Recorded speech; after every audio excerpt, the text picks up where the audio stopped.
Okay, I'm going to open up with a couple of different things. Number one, this is a very hard topic. We're going to talk about some really difficult things. And also number two, I'm a Christian. I am somebody who wholeheartedly believes in the Bible and believes that life begins at conception. But I know that this is a class and a world that we need to be aware of all sides of the scenario and all sides of the situation.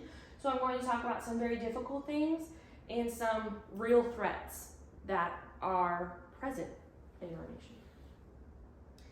So can anyone tell me what is an abortion? An abortion is the eradication of an unwanted or unplanned pregnancy from the woman's womb. But what does an actual abortion look like?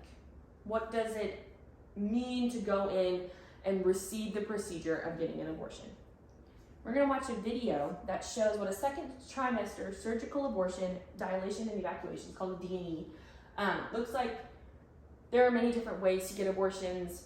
Late-term abortions are considered in the third trimester. This is a second trimester abortion, but it's a very similar procedure. And then first trimester, there are a lot of different options. First trimester, you can do clinical abortion, which is where it's like a vacuum kind of situation, but also you can have chemical abortions, which women take a pill, and it is a naturally chemically induced miscarriage, sloughing the uterine lining, therefore sloughing the zygote that is implanted on the woman's uterine lining. But we're gonna watch a second trimester surgical abortion and see what that looks like from a gynecologist.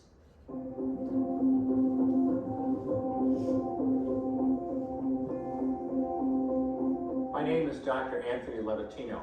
I'm a practicing obstetrician gynecologist, and I've performed over 1,200 abortions. Today I'm going to describe a second trimester surgical abortion called dilatation and evacuation, or D&E. A D&E is performed between 13 and 24 weeks of pregnancy. After administering anesthesia, the abortionist uses a weighted speculum, like this one, that opens the vagina widely. Because second trimester babies are so large, this greater access facilitates a late-term abortion. Late-term abortion requires that the cervix be prepared 24 to 48 hours in advance with laminaria. Laminaria is a type of sterilized seaweed that absorbs water over 8 to 12 hours and swells to several times its original diameter. Once removed, metal dilators can be used to further open the cervix as needed. Once the cervix has been stretched open, the suction tube is placed inside. A baby at 20 weeks gestation is as big as the length of my hand, from head to rump, not counting the legs. The suction machine is turned on, and pale yellow amniotic fluid surrounding the baby is suctioned out through the catheters. With babies this big, they don't fit through catheters this size. The baby's bones and skull are too strong to be torn apart by suction alone. This is a Sofer clamp. A Sofer clamp is made of stainless steel. It's about 13 inches long. The business end is about 2.5 inches long and 1/2 inch wide, and there are rows of sharp teeth. This is a grasping instrument. When it gets a hold of something, it does not let go.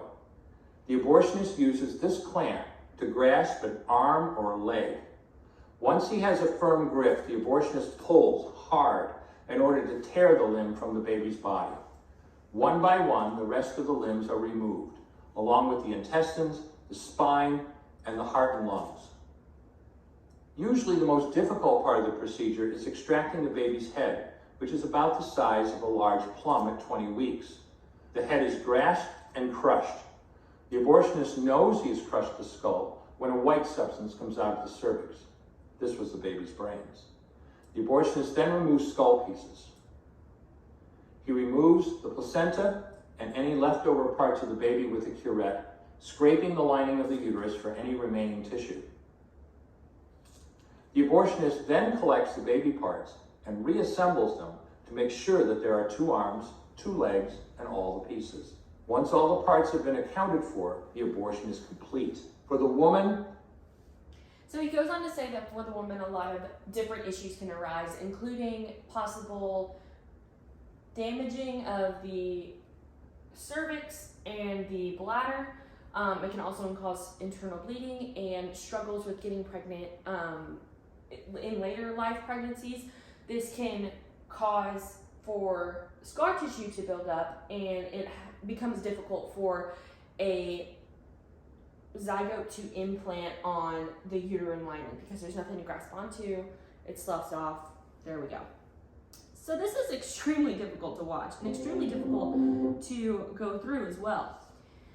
And as you can tell, a big issue that we saw in this video was that it was a second trimester child.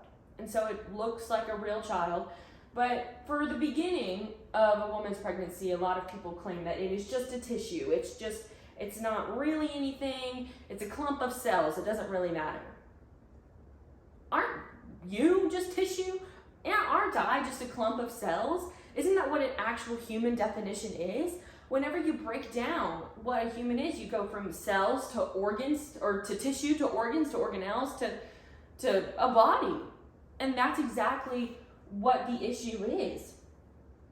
It takes about 5 or 6 days for the zygote to go through the transformation of blastocyst to an embryo that you get a positive pregnancy test for, that implants on the wall and emits hormones for the pregnancy test to pop positive.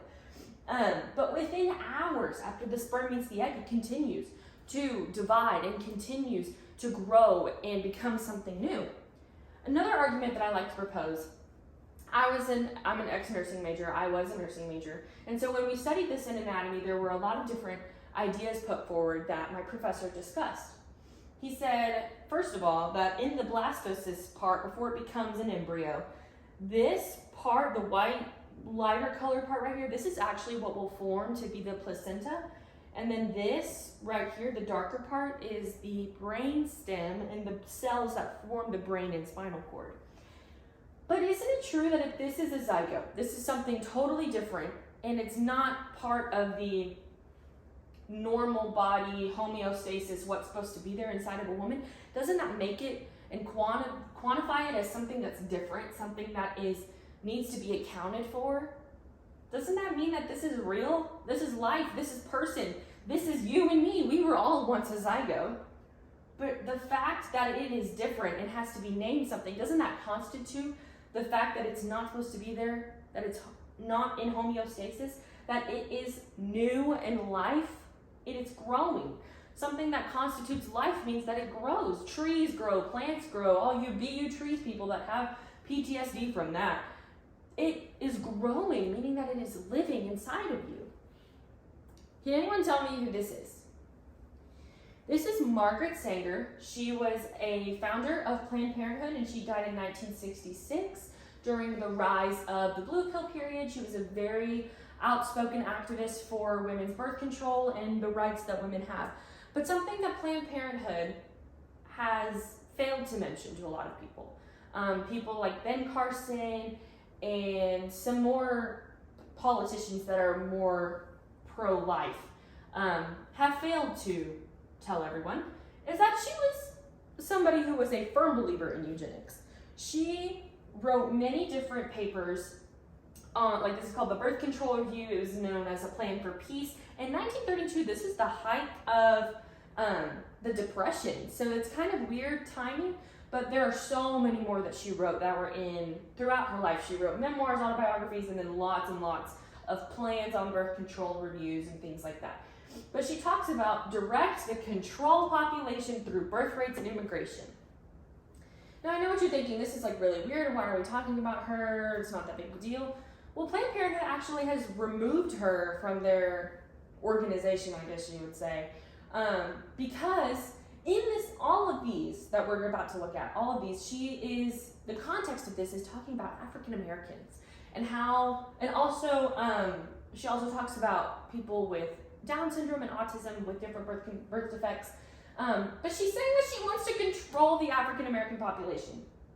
She also, with consistent taste. So she's saying that people do not need to come into America via immigration. They don't need to be born that have defects or things that are unwanted, because we need America to have a good reputation. Yeah, I just have no words. A rigid and stern policy on sterilization and segregation. And we need to have a grade of population who, whose inheritance is questionable and objectionable, whatever, maybe transmitted to the offspring. So she's basically talking about how we need to control our population. She also, in many different books, talked about how a smaller family is the better form of a secular family. Women don't need to have a ton of children. And lastly, she wrote America Needs a Code for Babies, which was published in 1934, 2 years after the last one we looked. It's called the Margaret Sanger Papers. It's in the Library of Congress. She quite literally is quoted saying, "The results desired are obviously selective births." She was not pro-women. She was not pro-women need to make decisions that are for them and that can better themselves. She was talking about actively reducing the minority population. At this time, African Americans were only 9% of America, now they are 13%, but it is still a minority group in America. And she was actively talking about how they need to reduce the amount of African American children and children born with Down syndrome and other birth defects that are born into America so that we can continue to have a good reputation. In whose eyes are we looking at a reputation? Abortion truly furthers systemic racism, and it's still active today. 72% of abortion clinics are in minority zip codes. The CDC also says that 82% of women that get abortions are African American, and they are 94% more likely to have an abortion than a white woman is. Why is that? Why are we looking at these things and not saying this is actively hurting the people in our society? The biggest threat here is women. And I know that sounds crazy. Margaret was, she was for the women. Planned Parenthood is for the women. All of these things. No, you getting an abortion is actually becoming a statistic. You're not becoming anything else than a murderer. And at this point, society answers this question, why are you getting an abortion? With a lot of different answers. I was hurt, I was raped, I was, this. I'm not ready to have a child. I don't think that people are gonna look at me the same at 19 and in college having a baby. Instead of us looking to society for respect and for any form of judgment, women should band together like we always have. Whenever we didn't have voting rights in America, what did we do? We didn't just sit around and become a statistic and not get voting rights. No, we had women that spoke up and said, I wanna make a change. So instead of saying, I'm afraid what people are gonna think of me when I am 19, unwed, and pregnant, why don't we band together and give that woman love and actual care for the child that God has given her? A child is a gift from the Lord. And people are scared for what others are gonna say about them because they are unwed, or they're unfit, or they're hungry, or they're homeless, or they're all of these different things. How about we give women adequate care and band together instead of just getting an abortion and becoming another statistic that the CDC has to write down every 10 years? The fact is that women are constantly being hurt. In conclusion, please do not get an abortion. You are hurting a real child. In the video we watched, you are tearing it apart limb by limb. That has to be painful. When you get pinched, that hurts. I cannot imagine getting my arm ripped off. That is what a clump of cells feels. I'm a clump of cells. If I had my leg ripped off, I'm pretty sure I would feel it. Furthermore, you're continuing systemic racism in America, which is a real and active problem. And who knows? You might be murdering the future first female president of the United States of America. Thank you.